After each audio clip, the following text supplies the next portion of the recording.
دوسری حدیث بھی بخاری اور مسلم کی متفق علیہ حدیث ہے، مشکات میں 1956 ہے۔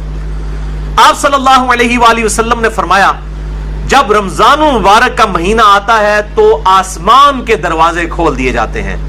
دوسرے طریق میں آیا ہے جنت کے دروازے کھول دیے جاتے ہیں۔ تیسرے طریق میں آیا ہے رحمت کے دروازے کھول دیے جاتے ہیں۔ یہ سارے الفاظ بخاری اور مسلم میں ہیں۔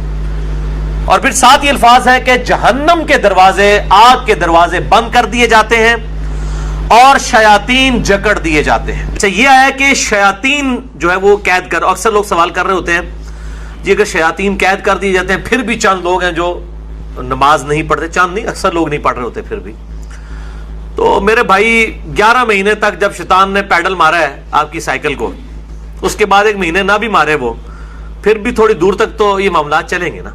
پھر سب سے بڑی چیز نفس ہے انسان کا، وہ ساتھ لگا ہوا ہے۔ یہ سرکش شیاطین، بڑے بڑے شیاطین جو ہے وہ کر دیے جاتے ہیں، باقی جو انسان کے ساتھ شیاطین چھوٹے موٹے لگے ہیں وہ تو چلتے رہیں گے، اللہ تعالیٰ کی طرف سے خاص مدد آ جاتی ہے۔ باقی جڑے تھے پیڑے وہ کعبے بھی پیڑے، اگر کسی نے اپنی اصلاح خود نہیں کرنی ہے تو اس کی رمضان میں کوئی اصلاح نہیں ہونی ہے، اللہ تعالیٰ کی طرف سے ایک مدد مل جاتی ہے۔ اصل جو مسئلہ ہے وہ نفس کا ہے کہ انسان خود فیصلہ کرے کہ میں نے اللہ کے لیے کچھ کرنا ہے، تب فائدہ ہوگا۔ تیسری حدیث جامعہ ترمذی، سنن ابن ماجہ میں ہے اور صحیح سند کے ساتھ مسند احمد میں ہے، اور مشکات میں آپ کو 1960 کے فٹ نوٹ پہ اور 1961 میں مل جائے گی۔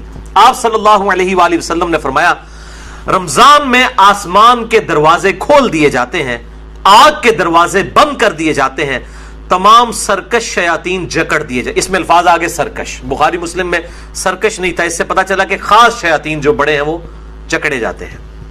اور ہر رات ایک منادی ندا کرتا ہے اللہ کی طرف سے، اے خیر کے طالب ہمت کر اور آگے بڑھ نیکیاں کرنے کے لیے، اور اے شر کے طالب رک جا، اب تو باز آ جائے اس مبارک مہینے میں۔ اور اللہ کی طرف سے ہر رات میں لوگوں کو جہنم سے آزاد کیا جاتا ہے۔ وہ جو روایت ہے وہ جعلی ہے کہ جی وہ پہلا اشرہ جو ہے وہ رحمت کا ہے، دوسرا جو ہے وہ مغفرت کا ہے، تیسرا دوزخ سے رہائی کا ہے، یہ تو ہر رات رہائی ہو رہی ہے۔